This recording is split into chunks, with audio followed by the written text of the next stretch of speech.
এই পৃথিবীর পাড়ায় পাড়ায় দূর আকাশের তারায় তারায় আখি দুটি মোর যায় হারিয়ে হৃদয়ে ছড়ায় তার অনুভূতি আমি তোমাকে খুঁজি আমি তোমাকে দেখি আমি তোমার প্রেমের কবিতা লিখি আমি তোমাকে খুঁজি আমি তোমাকে দেখি আমি তোমার প্রেমের কবিতা লিখি পুরুষদের জন্য 3টি কাজ এবং মহিলাদের জন্য 4টি কাজ। এই 4টি কাজ যদি করে কোনো মহিলা 3টি কাজ কোনো পুরুষ করে তাহলে সে জান্নাতি হিসেবে আল্লাহ তাআলা নিকট উপস্থিত হবে।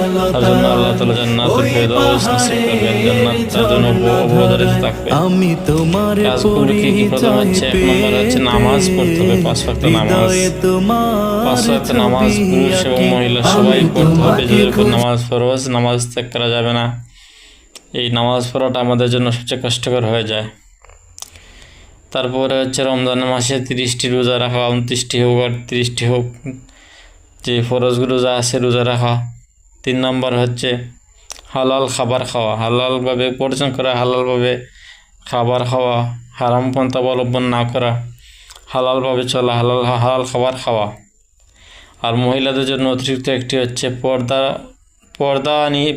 পর্দাসীন থাকা, পর্দা ভিতরে থাকা, পর্দার সহিত চলাফেরা করা। আল্লাহ তাআলা বা ইসলামের যে বিধান রয়েছে, পর্দার যে হুকুম রয়েছে ফরজ, সেই মহিলাদের জন্য সেই পর্দার সহিত চলাফেরা করা। এই 3টি অথবা 4টি কাজ করলে আল্লাহ তাআলা আমাদেরকে জান্নাতুল ফেরদাউস নসিব করবেন। আল্লাহ তাআলা আমাদের সবাইকে আমল করার তৌফিক দান করুন। আল্লাহ তাআলা আমাদের সবাইকে তার প্রিয় গোলাম হওয়ার তৌফিক দান করুন, তার প্রিয় হাবিবের উম্মত হওয়ার, খাঁটি উম্মত হওয়ার, প্রকৃত মুমিন হওয়ার তৌফিক দান করুন। সবাই বলে আমিন। ও আখিরু দাওয়ানা আলহামদুলিল্লাহি আলামিন।